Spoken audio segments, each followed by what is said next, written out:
Ating buksan ang ating mga Biblia, mga kapatid, sa hindi po pag-abala. Sa aklat po ng Episo, chapter 2, at magsisimula tayo sa verse 1.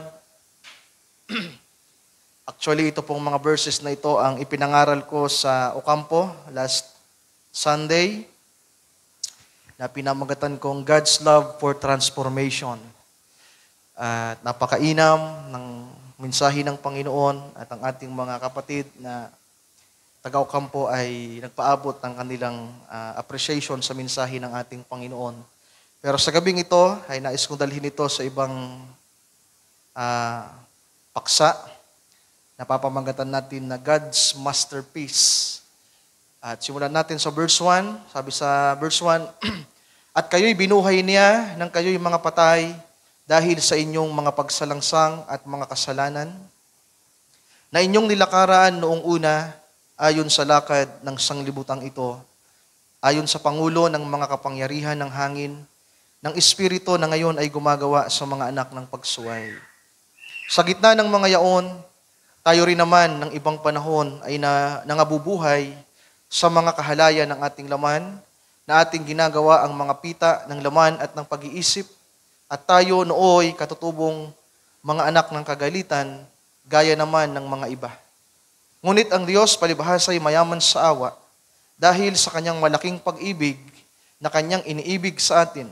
Bagamat tayo'y mga patay dahil sa ating mga kasalanan, tayo'y binuhay na kalakip ni Kristo. Sa pamamagitan ng biyaya, kayo ay nangaligtas.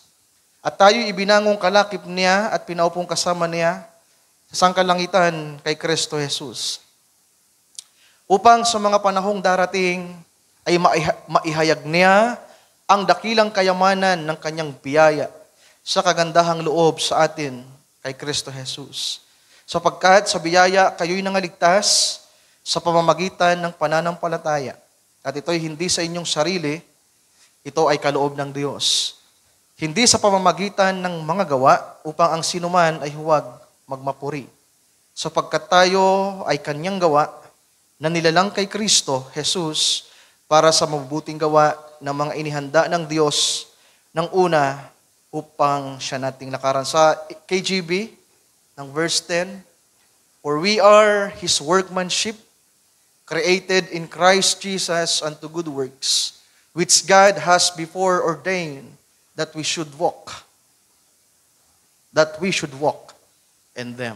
Sa ISB, mga kapatid, yan ay masterpiece. For we are God's masterpiece. Ang Panginoon na magpala sa pagkabasa ng kanyang mga salita, sabihin natin, Amen. Amen. You may be seated, mga kapatid. So, kagaya ng nabanggit ko, ang title po natin ay God's Masterpiece. At yan ay nasa verse 10. At kung may pa-plus natin yung ISB, may ISB tayo, Brother Otchot, para makita natin.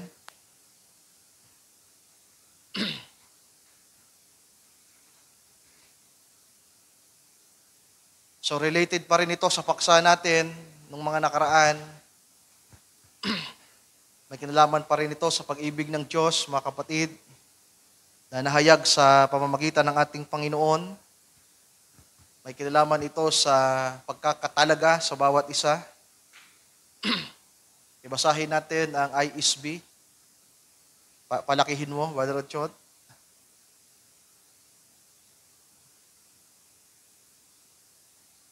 Verse 10. Yeah.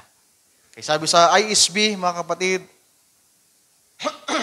For we are God's masterpiece, created in the Messiah Jesus to perform good actions that God prepared long ago to be our way of life. Can we say amen? So, andyan po yung words na God's masterpiece, mga kapatid. Actually, nabago po yung title ko. Ang title ko dapat niyan ay A Good Christian. At yun ay isa sa binigyan ko ng diin nung Sunday sa Ocampo. At doon, sa Ocampo nang galing yung inspirasyon ng paksa. Sapagkat nung mga nakarang araw ay nag-celebrate si Nanay Julita ng kanyang ika-65th birthday. At ang ilan sa kanyang mga anak ay nagpaabot ng pagbati, ng greetings sa Facebook. At ipinakita nila sa Facebook account nila through by posting na they are proud sa kanilang nanay. Nasabi doon, proud kami sa iyo, napakabuti mong nanay, wala kang katulad. At kahit sino naman sa atin ay ganun yung sasabihin sa mga magulang. Kahit nga sa mga kapatid natin, pag nagbe-birthday, binabati nila tayo, binabati natin sila na sinasabi natin, napakabuting kapatid nila, napakabuting kapatid natin. Bagamat napaganda ng ganong pagbati, ng ganong mga pangungusap, pero may kirot sa puso ko.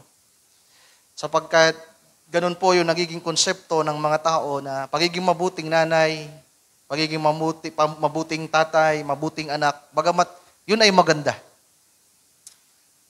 Walang masama sa pagiging mabuting anak, pagiging mabuting nanay, pagiging mabuting manggagawa, mabuting estudyante.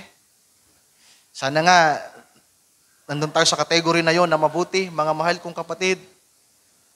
Pero, gaano man tayo kabuti, kung wala si Kristo sa buhay natin, ito'y hindi mabuti. Kaya sabi ko, iba ang pagiging mabuting Kristiyano sa isang pagiging mabuting nanay. Sapagkat maraming mabuting nanay, pero hindi mabuting Kristiyano.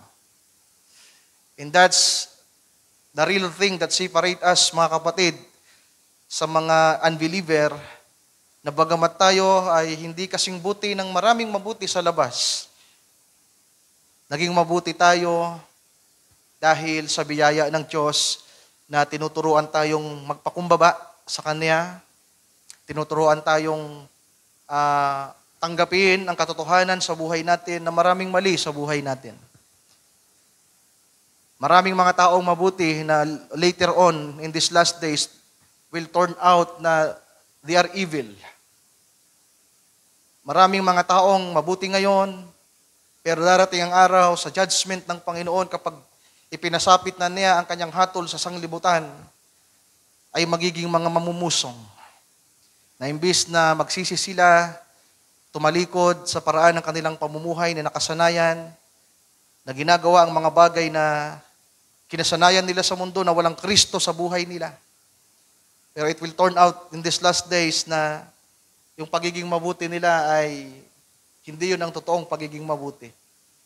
Sapagkat ang totoong pagiging mabuti, mga mahal kong kapatid, ay ang pagkilala sa Panginoong Diyos. Amen. Totoo na hindi sa mabuting mga gawa kaya tayo naligtas. Hindi natin na-attain ang salvation through by our good works. We attain our salvation because of God's grace. Hallelujah.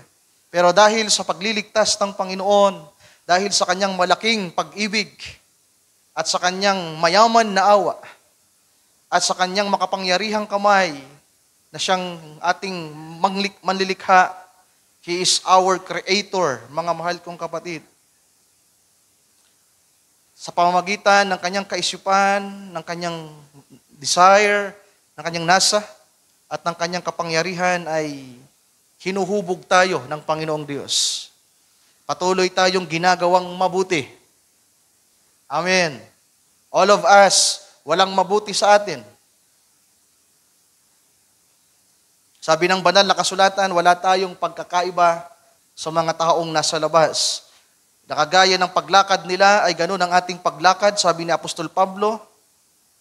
Kung ano yung ginagawa nila, nire-refer ni Apostol Pablo dito yung mga Ephesians believers that time na ang mga taong ito ay nakaranas ng totoong pagbabago, mga kapatid. At isang araw, magiging parte din tayo ng isang kasulatan na masasabi natin na bahagi tayo sa mga binago ni Kristo. Ngayon, hindi pa, tuluyan. Marami pang dapat baguhin sa atin, marami pang dapat iayos sa buhay natin. Kaya itong paksa natin na God's masterpiece, mga kapatid, it is all about God's power, kapangyarihan ng Diyos na nasa kanyang kamay, kaisipan ng Diyos na siyang may akda ng lahat, at pagtitiis ng Diyos sa kanyang obra, at sa atin naman na kanyang mga likha, mga mahal kong kapatid, tayo bilang mga mananampalataya na binigyan ng Panginoon ng free will, ng buhay, ay kinakailangan nating maintindihan na ito'y ang Diyos na gumagawa sa buhay ng bawat isa sa atin.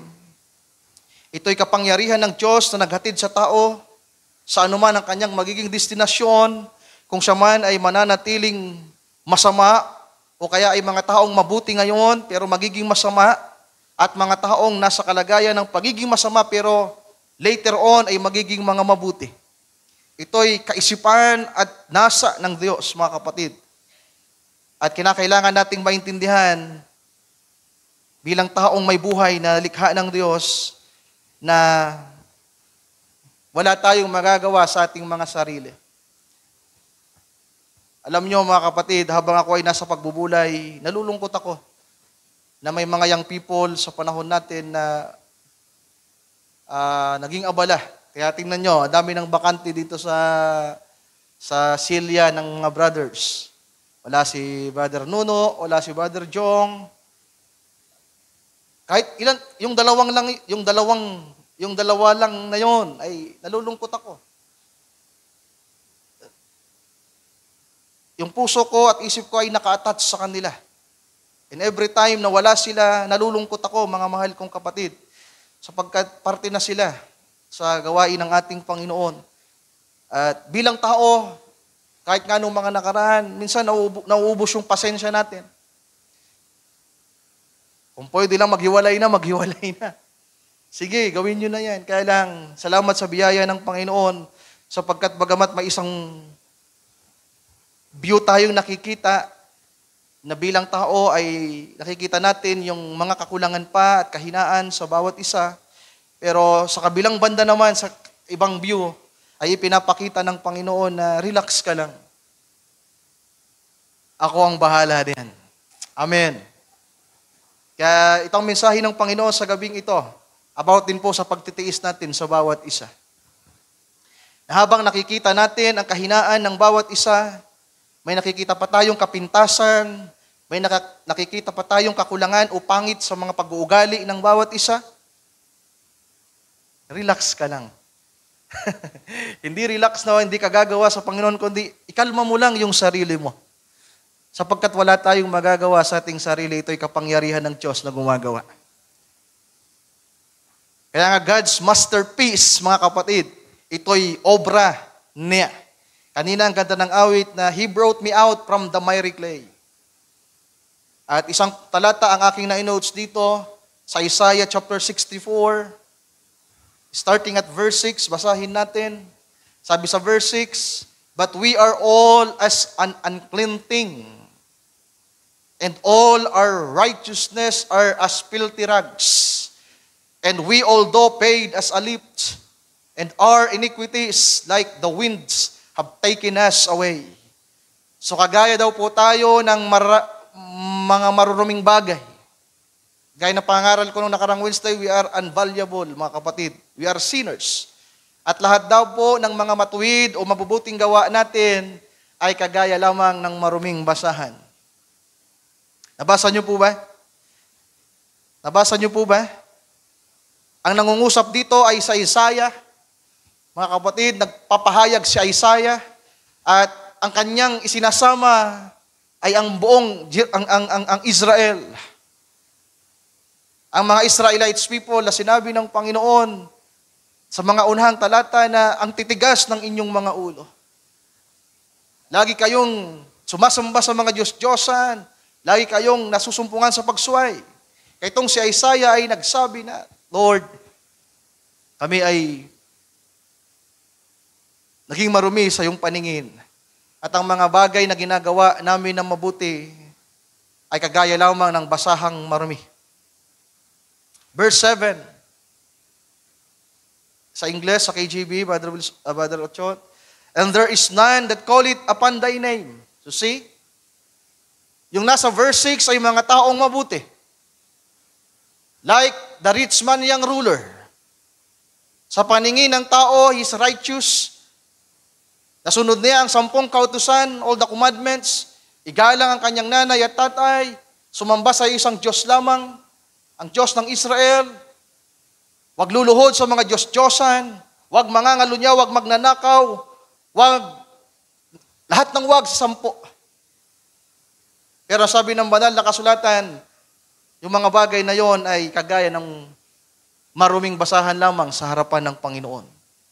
Sapagkat ang tinitingnan ng Diyos na pagiging mabuti sa panahon natin ay mga taong tumatawag sa Kanyang pangalan. Amen.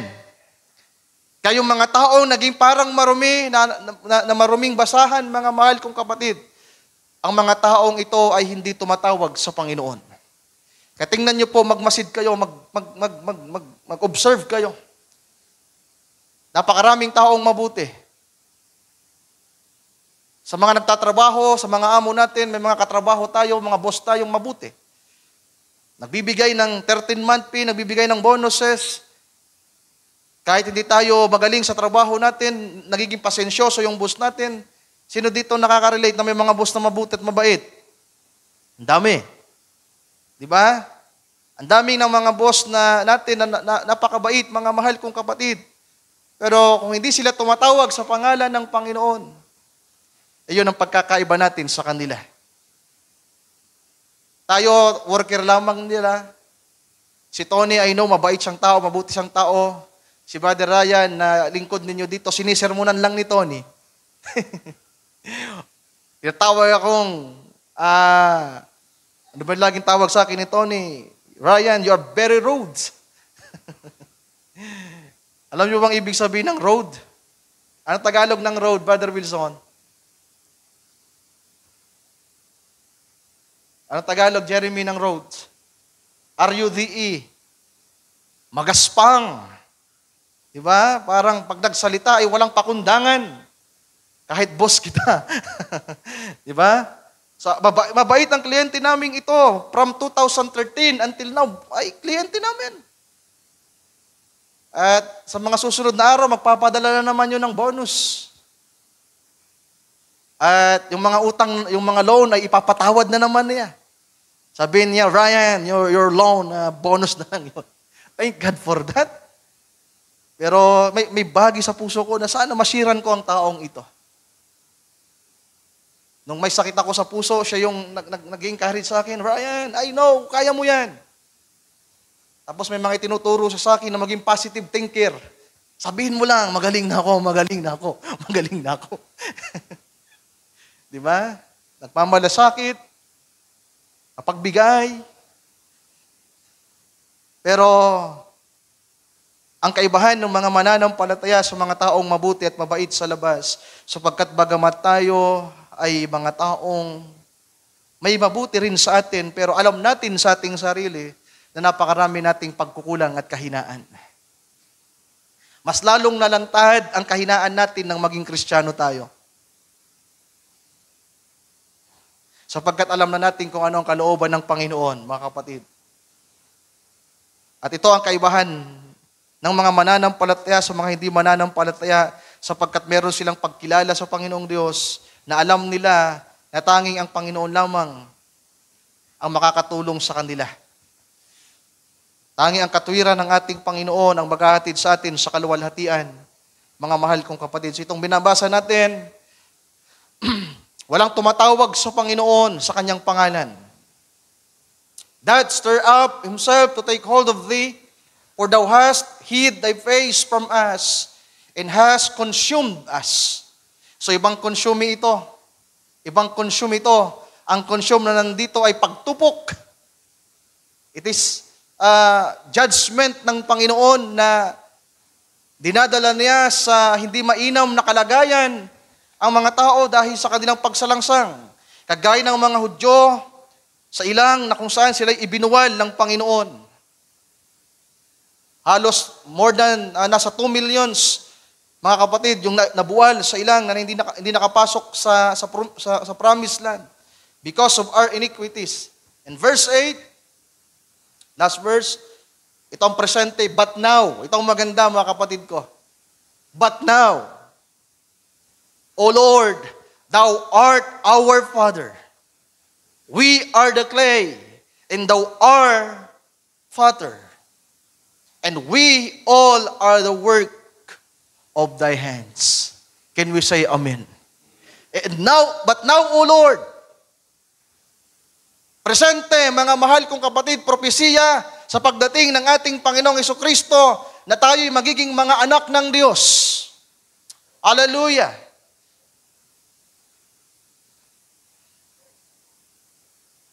Nasabi ng banal na kasulatan, tayo kagaya ng putik, mga kapatid. We are from the miry clay. Pero salamat sapagkat yung putik na tila ba walang halaga, mga mahal kong kapatid, ay kinuha ng Panginoon at kanyang inaanyuan para sa kanyang karangalan. Sa aklat ng Roma, itulay natin yung sinabi na Apostol Pablo sa chapter 9, verse 17, for the scripture says unto Pero, even for the same purpose have I raised thee up, that I might show my power in thee, and that my name might be declared throughout all the earth. So itong si Pero ay kagaya din po ng clay. Pero the Egyptians people are also like clay na inangat ng Panginoon, pinorm sila ng Panginoon, the Lord raised them up, mga mahal kong kapatid, para sa isang layunin. Hinubog din sila ng Panginoon. Hinuhulma din sila ng Panginoong Diyos para sa layunin. So ano ba yung naging layunin ni Pero? Ano yung naging purpose ni Paraon? Nasabi ng banal na kasulatan para maipakilala sa buong sanglibutan ang kadakilaan ng pangalan ng ating Panginoon. Pinagmatigas ng Panginoon ang puso ni Paraon. It is the Lord that hardens the heart of Pero, mga mahal kong kapatid. May mga paraon na naging mabuti. May paraon na tumulong kay Joseph, na siya'y ginawang gobernador. Ang dami pong mga paraon na naging mabuti sa Israel. Kung magbabasa kayo ng Biblia, lahat halos ng paraon, mula nang pumasok si Jose at ang mga Hudyo sa sa Egyptian, ay mga mabuting paraon at tinulungan ng mga Hudyo. Pero sabi ng banal na kasulatan, pero dumating ang isang araw na merong bumangong isang paraon na hindi na nakikilala si Joseph, at ito yung nagpahirap sa mga Hudyo. So sino ang nagkokontrol, mga mahal kong kapatid? Sino ang may kontrol ng puso ng tao? Sabi pa ng banal na kasulatan, sabi ni Haring David, ito'y ang Diyos na humahawak sa puso ng tao, na ipinipihit niya kung anong ibig niya. Itong si Paraon ay kagaya rin po ng isang masterpiece, mga mahal kong kapatid. Kaya lamang iba yung purpose. Sabi sa pagpapatuloy, sa verse 18, therefore has he mercy on whom he will have mercy, and whom he will hardens.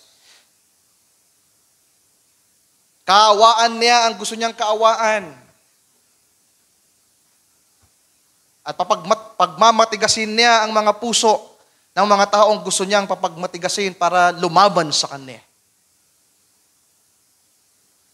Thou will say then unto me, verse 19, why does he yet find fault? So alam ni Pablo yung reasoning dito, may mga taong bakit ganito ang ginawa ng Diyos? May mga ateista, bakit ganito, bakit ganyan ang kanyang pamamaraan? Yan po ang mga kaisipan ng mga ateista, mga mahal kong kapatid. Hindi daw fair ang Diyos. Sabi niya, bakit siya humahanap ng mali? Kung siya ang may likha, kung siya ang may obra, bakit kinakailangan niyang gumawa at humanap ng mali?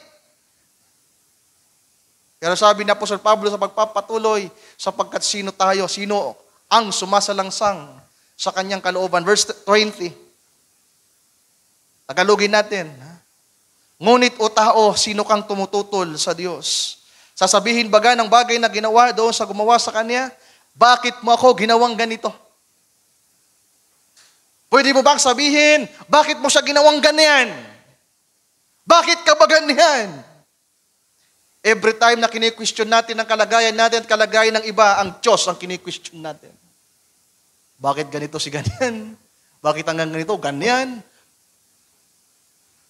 Well, bilang tao, talagang ganyan ang reasoning, mga mahal kong kapatid. Nature ng tao, likas sa tao, na mag-isip ng ganyan, magtanong ng ganyan, makaranas ng mga, sabi natin, kaisipan, damdamin na hindi maganda at hindi matuwid. Lalo sa panahon na nalalaman natin kung anong kalooban ng Diyos, sinisikap natin gawin ang kanyang kalooban, nagpapakabanal tayo, at the same time may mga kapatid naman tayo, both sa mga young people, sa mga matagal na, mga nanay at tatay, na nasusumpungan pa rin natin sa mga kakulangan.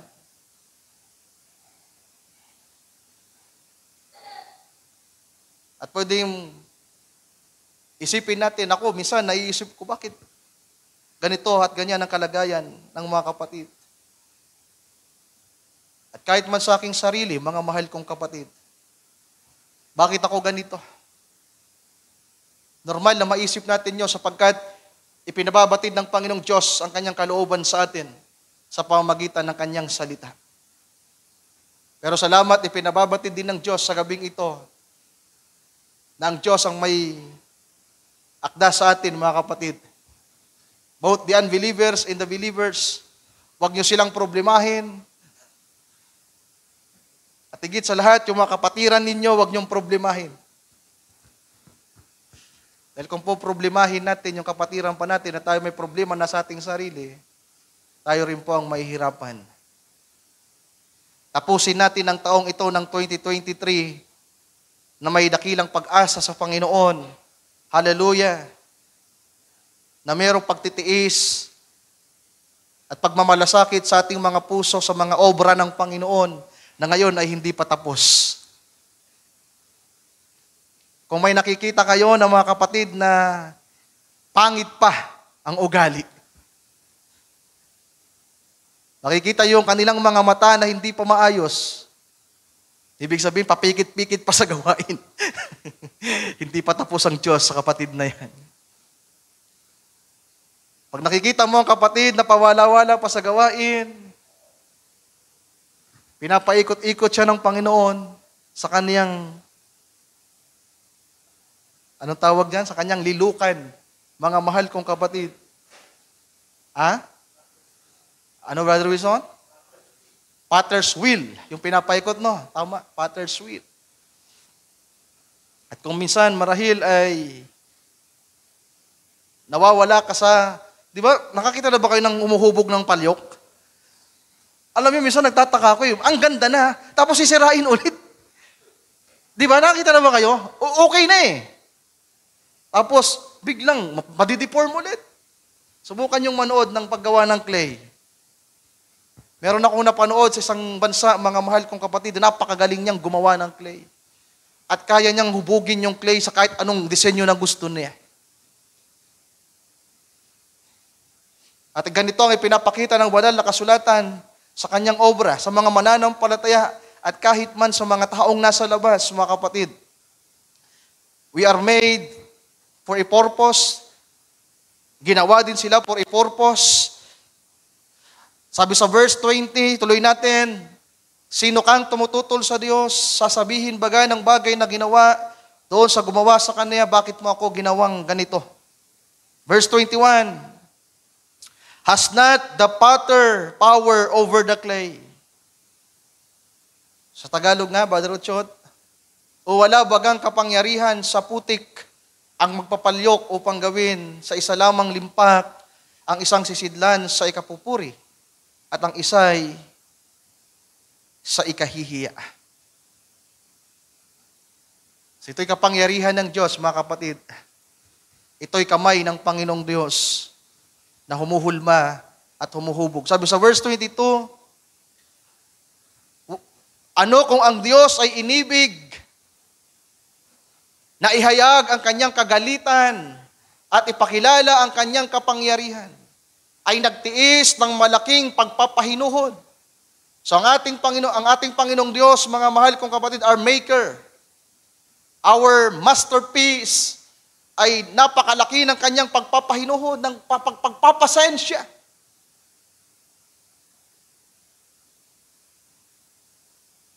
Habang patuloy tayong hinuhubog ng Panginoon, pinababanal. Ilang taon na tayo bilang Kristiyano, ilang taon na tayong mga mananampalataya, maraming mga taong nabuhay nung unang panahon, sa panahon pa nila Apostol Pablo, hanggang sa panahon natin. Sa bawat panahon na may nabubuhay ng mga Kristiyano, mga mahal kong kapatid, ang Diyos ay humuhubog, nagpapabanal. At hanggang ngayon, sa mga huling araw na ito, ang Panginoon ay humuhubog sa atin. At habang hinuhubog niya tayo, habang tayo pinalalago, habang tayo ay kanyang hinuhulma, mga mahal kong kapatid, ang sabi ng banal na kasulatan, ang Panginoong Diyos ay nagtitiis ng malaking pagpapahinuhod. Anong ibig sabihin ng pagpapahinuhod? Pagpapasensya. Salamat sa pasensya ng ating Panginoon sa atin. Pwede ba nating palakpakan ng ating Panginoon?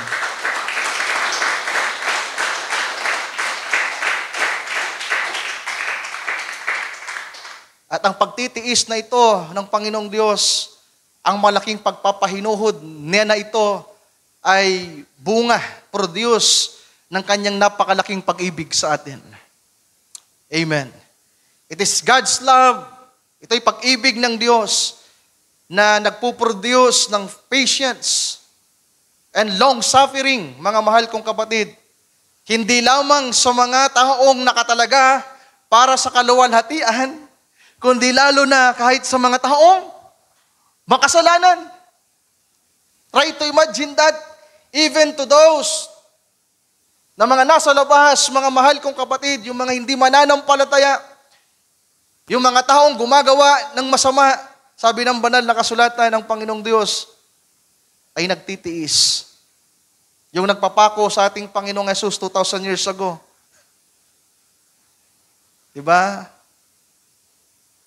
Pwede na ng Panginoon na hatulan. Pwedeng lipulin ng Panginoon si Satanas, lahat ng kaaway, lahat ng masama, isang salita lang na isang ganyan lang ng Panginoon, kayang malipol ang lahat.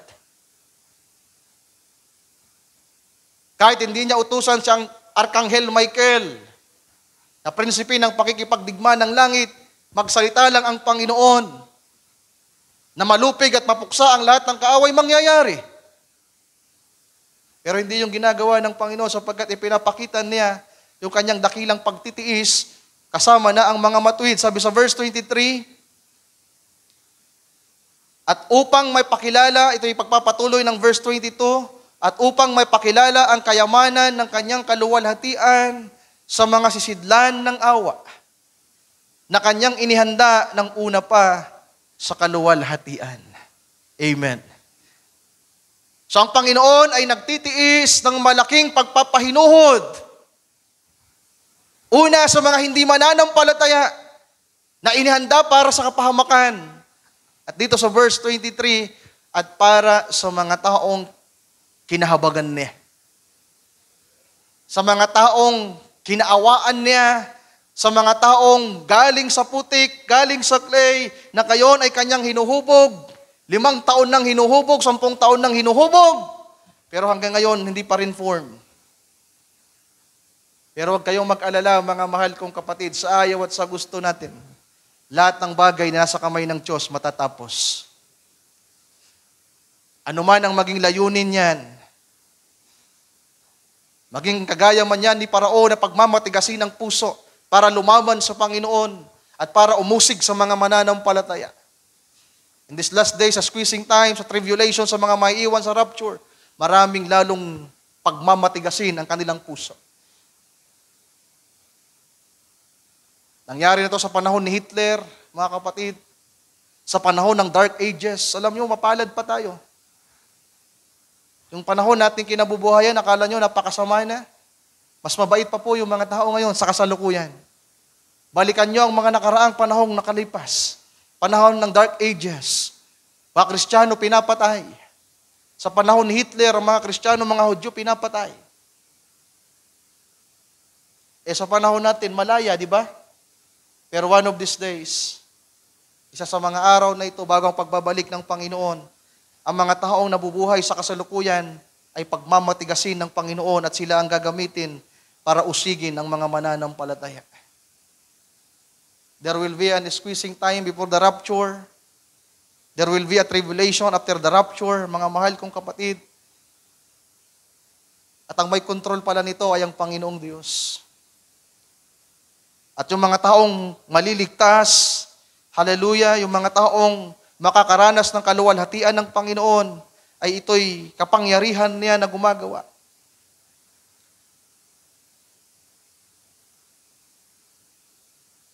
Sa English nga, Brother Uchot, sa verse 23, that He might make known the riches of His glory. Kanina inawit natin, oh, the glory of your presence, of His presence. Ang kayamanan ng kanyang kaluwalhatian ay umahayag sa mga taong pinili niya mula sa putik na kanyang hinuhubog. Amen. Kaya mga mahal kong kapatid, salamat sa paksang ito. Na-charge yung patience ko, yung kumbaga battery pa, malapit na akong sumabog. Ang daming matigas ang ulo. Kagabi lang, ang daming sinner sa Facebook. Gusto ko nang manirmon. Naging mabait pa ako. Kinokontrol ko yung sarili ko. And thank God for that. At salamat sa mensaheng ito. Alam mo namang nababasa nila. Kasi sin. Pero no reactions. Kaya sabi ko, no message. Still a message. Tama po ba? Pag walang mensahe, mensahe pa rin yun. Ano yung mensahe doon? Walang pakialam. Halimbawa, i-message mong isang tao, kinumusta mo, at walang reply, sinin ka lang. Still, that's a message. Pero yung mensahe niya, walang pakialam sa'yo, nahihiya, at yun ang nakakalungkot. Sapagkat magkakapatid tayo dito. At salamat na lamang sa mensahe ng Panginoon sa bagay na ito, na dinagdagan ng Panginoon ang pagtitiis sa aking puso. At na-encourage ang aking puso, mga mahal kong kapatid, na-repress ang aking kaluluwa, sapagkat tunay na ito'y kapangyarihan ng Diyos na humuhubog sa atin.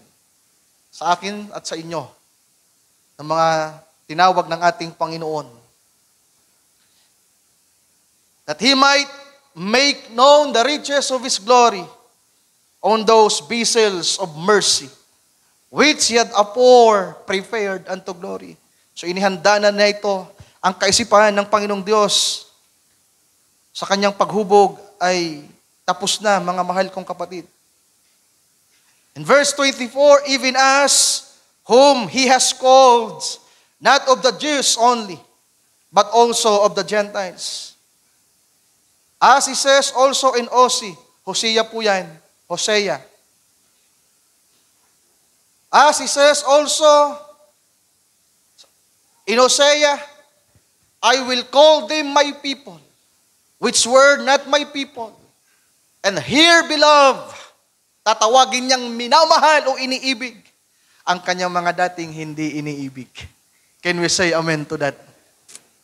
The depths of Christ's love. Sino ba tayo sa harapan ng Panginoon, mga kapatid? Pero salamat, nang tumingin ng Panginoon, hindi nakita yung diamante, hindi nakita yung ginto, ang nakita niya yung clay. Sa view na ito, mga diamante din tayo, ruby din tayo, ginto din tayo, pero paksa natin ngayon, we are clay. Kaya nung tumingin ng Panginoon, ang daming mga mamahaling hiyas, nung makita niya yung clay, yun ang kanyang dinampot, yun ang kanyang pinulot, hinubog niya.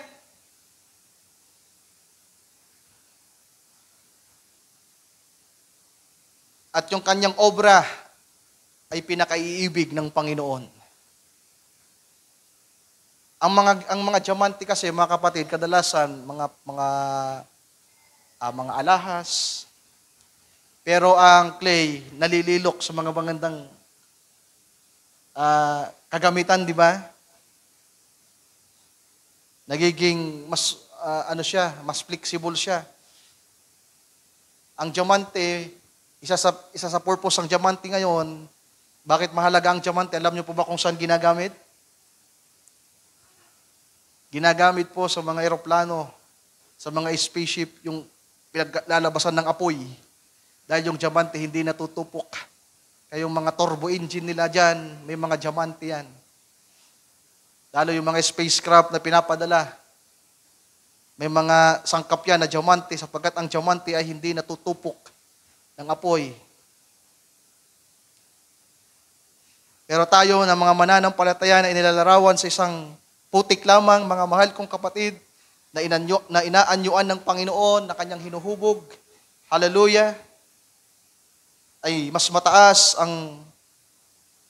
ang kaluwalhatian na nariyan para sa kapurihan ng ating Panginoon. Sa last verse ng Roma 9 verse 26, and it shall come to pass that in the place where it was said unto them, ye are not my people, there shall they be called the children of the living God. When you say amen to that.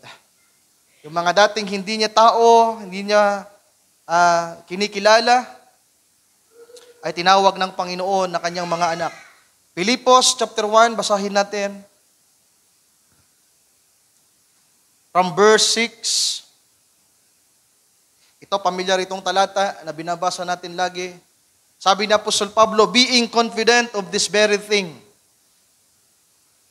that he which has begun a good work in you will perform it until the day of Jesus Christ.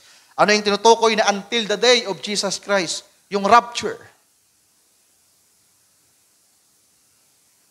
Sabi na Apostol Pablo, meron siyang kumpiyansa sa isang bagay na ito, na siya na gumawa ng mabuti sa atin, ay kanya itong tatapusin hanggang sa araw ng ating Panginoong Hesukristo. Even as it is meet for me to think this of you all, because I have you in my heart, inasmuch as both in my bands and in the defense and confirmations of the gospel, ye all are partakers of my grace.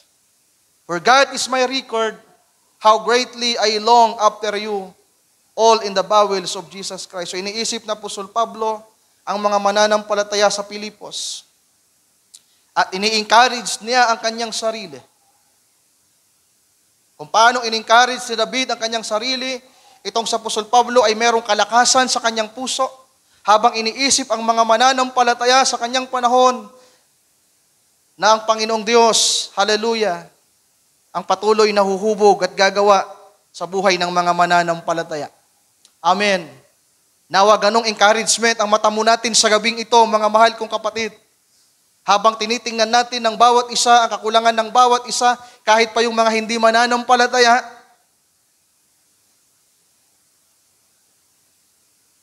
ay magkaroon tayo ng puso na kagaya ng meron si Apostol Pablo, na nagkakaroon ng kalakasan sapagkat ang nasa kanyang kaisipan, ang kanyang iniisip, ang Panginoong Diyos, ang kanyang makapangyarihang kamay, ang gumagawa, mga mahal kong kapatid. Sabi pa niya sa verse 9, and this I pray, that your love may abound yet more and more in knowledge and all judgment.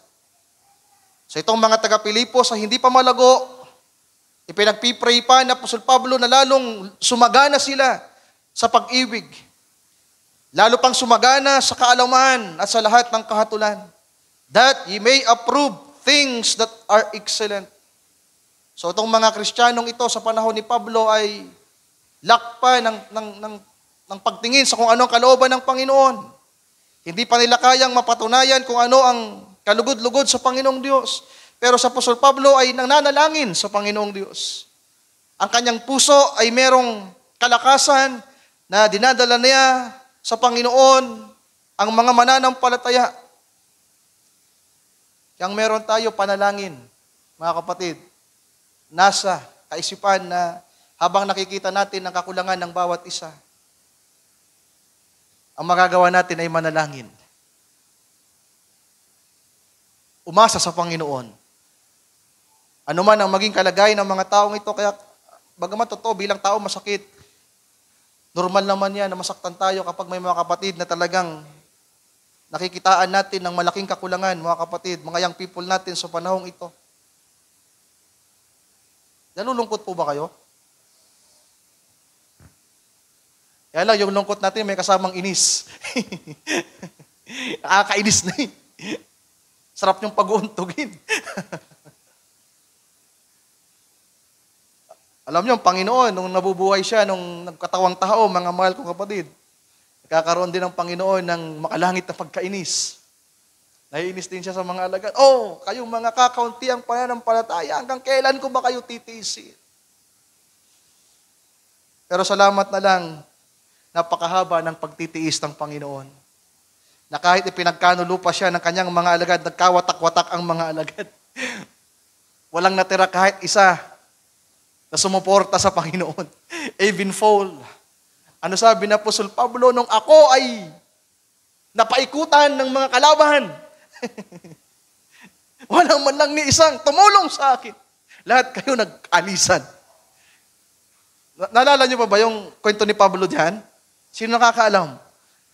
Walang man lang nakisama sa akin para makipagsanggalang. Kalungkot naman talaga pag ganoon, mga kapatid. Pero tingnan niyo yung patience ni Paul. Tingnan niyo paano niya nakayanan ang lahat ng Diyos sa kanyang panahon. Na alam niya, sabi pa ni Apostol Pablo sa Book of Acts, na magkaroon ng ministerial meeting. Nung ipatawag na yung mga pastor sa Acts chapter 21, tinawag ang lahat ng mga obispo, mga manggagawa, at direktahang sinabi ni Pablo, mayroong mga hipokrito sa inyo. Pag alis ko, pag talikod ko, lalaban kayo sa akin. Pero tingnan nyo,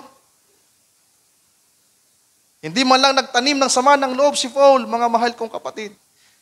Sapagkat ang sabi sa Roma 9 kanina, may mga taong nakadesenyo para sa distraction.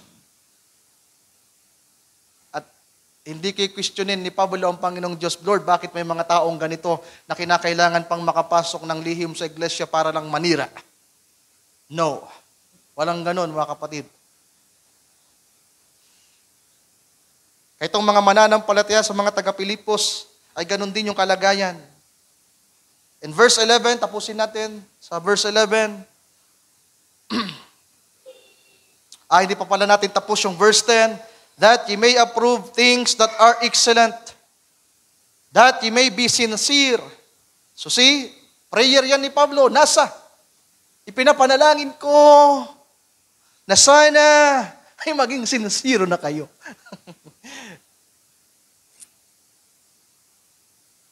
I pray that you may be sincere. Bakit ganon yung panalangin niya? Ibig sabihin lang yung mga taga-Pilipos, hindi nakikitaan ni Pablo ng ganon kasensirong paglilingkod.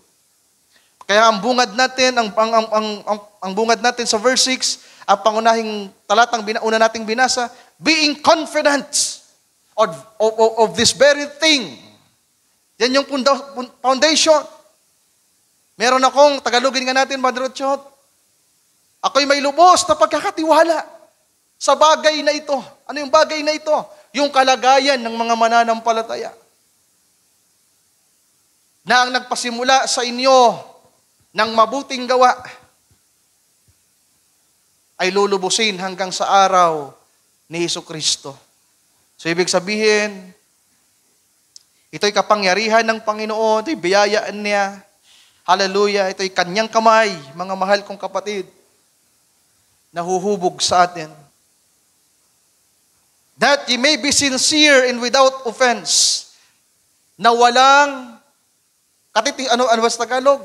Na walang kapintasan. Na kayo'y maging mga tapat. Sa Tagalog, yung sincere ng tapat. Na kayo'y maging mga sincero, mga tapat, at walang kapintasan hanggang sa kaarawan ni Jesucristo. That is rapture. Being filled with the fruits of righteousness, which are by Jesus Christ, unto the glory and praise of God. Can we say amen? Hallelujah. Unto the glory and praise of God. So, ito yung panalangin ni Apostol Pablo, mga kapatid ko. Meron siyang kumpiyansa, meron siyang confidence sa kanyang sarili at sa mga mananampalataya sa kanyang panahon. Meron siyang pagtitiis, hallelujah. Merong kalakasan sa kanyang puso. Kaya bagamat napakahirap ng panahon na kinabuhayan ni Apostol Pablo, nakapasok ang espiritu ng Antikristo, nagawa niyang tiisin, i-endure ang lahat ng ito. Sa kabila na maraming nagkanulo din po kay Apostol Pablo. Maraming mga alagad ang tumalikod kay Paul. Alam niyo po ba yon? Sa sulat niya kay Timothy, even to Titus, may mga pinangalanan pa mismo si Pablo. Itong si ganito, walang utang na loob. Pero, di ba? Mabuti pa rin si Pablo. Binabawi niya. Kaya sana sa gabing ito, mga kapatid, magkaroon din po ng encouragement sa ating mga puso. Kalakasan sa ating mga puso. Ito yung mensahe about God's masterpiece. Tayong lahat ay God's masterpiece. Lahat tayo ay obra ng Panginoon. Tayo ay mga palyok. Tama po ba? Tayo ay mga palayok sa kanyang harapan. At kapag tiningnan natin ang kalagayan natin, lahat tayo ay hindi pa buo ang anyo, hindi pa tapos.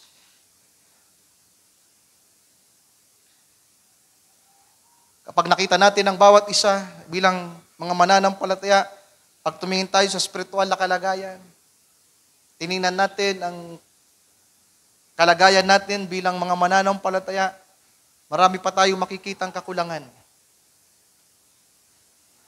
Pero ang ilagay natin sa ating puso, ang mailagay nawa sa ating puso, ng mga salita ng Panginoon nating napapakinggan sa gabing ito ay pag-asa, kalakasan, na isang araw bago ang pagbabalik ng ating Panginoon, ang mga taong ito, ang mga kasama natin sa iglesyang ito, ang mga taong nasa ibang iglesia, ang mga taong nasa labas, ay kukumplituhin ng Panginoon ang kanyang pagkakatalaga. Walang may iwan, walang matitira kahit isa. Sa mga mapapahamak, makukumpleto din po sila. At sa mga maliligtas, makukumpleto din po tayo. Kaya sana ang meron sa puso natin ngayon ay pag-asa, panalangin. Kaya naunawaan ko na yung mga young people natin ngayon, mga kapatid, sa edad na kagaya nila, Brother Biato Jr., nila Brother Jong, iniisip ko nga nung high school ako yun. Ano ba yung kalagayan ko nung high school? Kayo, nung high school kayo. Kaya hindi ko sila masisisi. Pero may pag-asa sa puso ko na isang araw, mararanasan din nila ang Panginoon sa kanilang buhay. Kaya yung magiging tema natin next week, sa Sunday na, ang ating tema, wala pa ako, di ko pa nagagawa. Yun ay mga konsepto pa lang. Yung nasa ating group na sinend ko, konsepto pa lang yun, kaisipan na pinagbubulay ko, pero wala pa akong nagbubuong team talaga. Si Brother Robert kasi yung gumagawa ng team ay ayoko na rin abalahin pa. Iniisip ko baka hindi rin niya kaya. At di ko alam kung merong marunong ditong gumawa ng team. Layout. Yung app ko kasi, mga kapatid, na ginagamit ko dati, nag-expire na. Kaya wala na akong magamit na pang-edit.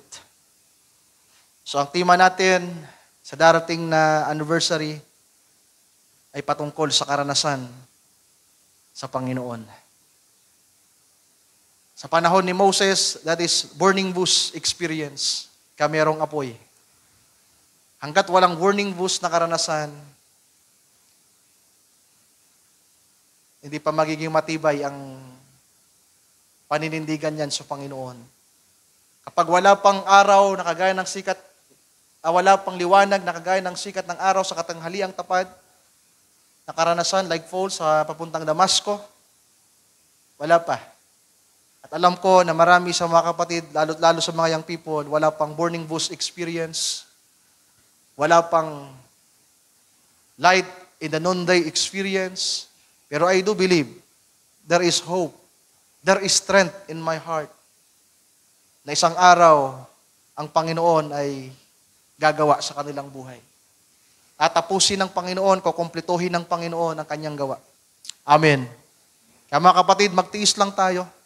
Dinadala tayo ng Panginoon sa pagpapakabanal, pero nakikita natin ang ating mga sarili sa mga kakulangan, ipagkatiwala natin sa Diyos ang lahat. Amen. Ipag-pray natin ang bawat isa. Amen. Tayong lahat ay magsitayo sa oras na ito. Tayo umawit, mga kapatid, ng isang awit. Pwede ba nating awitin yung Potter's Hand? Alam mo ba, yun, Ate Chichi? Awitin nga natin. Walang practice, pero awitin natin bago tayo mag-pray. So don't forget, mga kapatid, next Sunday ay anniversary na po natin. Sana mas maaga yung preparation natin sa mga pagkain natin. Gumising tayo ng maaga. Kung magluluto pa, alas 5, gumising na tayo. Sapagkat ang start natin, kung nabasa nyo sa group, sino nakakalam? Ang start natin ay 7:30. So inagahan natin. So 7:30 start natin. Kaya sana ay mas maaga yung preparation natin para mas maaga din po tayong maging parte na po sa gawain sa araw ng linggo. At sa Sabado, susunduin natin yung mga taga-okampo. At kukunin din kasi natin yung mga upuan doon at yung yung lamesa doon para magamit natin. So ipag-pray natin ang gawain sa darating na Sunday at yung mga activities natin. At salamat sa Panginoon sapagkat ang Panginoon ang gumigiya, mga mahal kong kapatid. At alam kong hindi tayo pagkukulangin ng Panginoon. Awitin natin, Sister Dadang, yung Potter's Hand. Meron ba tayo diyan? Paki-search? Paki-search mo? Tulungan mo nga, Brother Chad.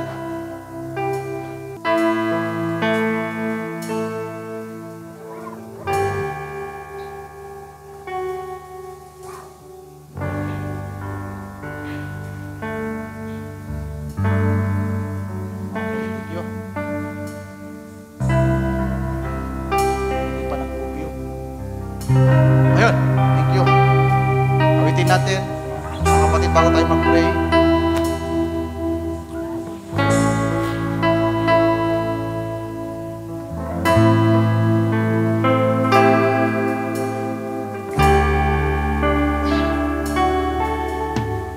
Beautiful Lord, wonderful Savior, I know for sure all of my days are healed in your hands. Amen. Hallelujah. Your perfect plan. You gently call me into your presence, guiding me now. Amen. Your Holy Spirit, oh, teach me the Lord to live all of my life through your eyes.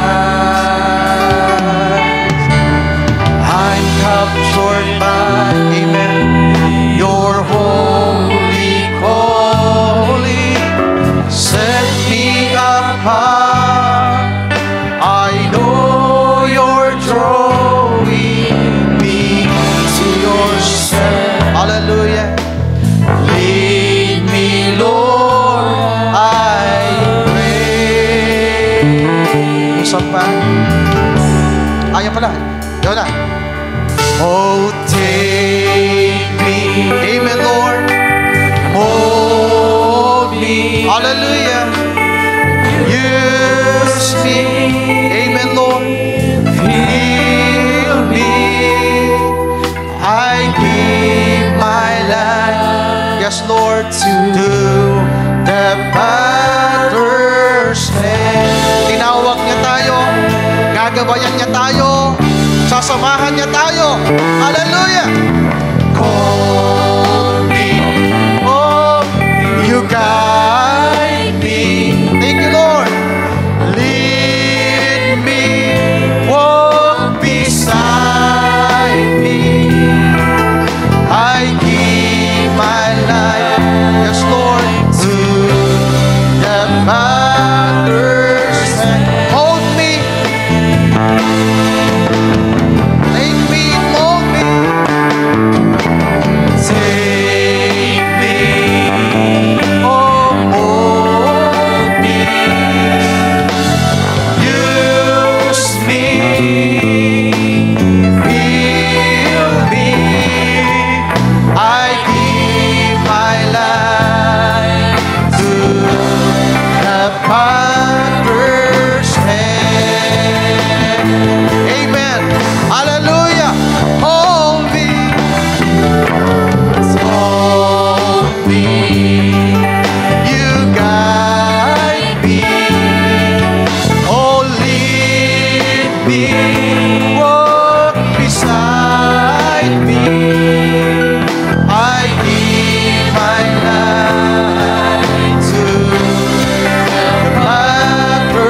sa iyong mensahe sa gabing ito, Panginoon.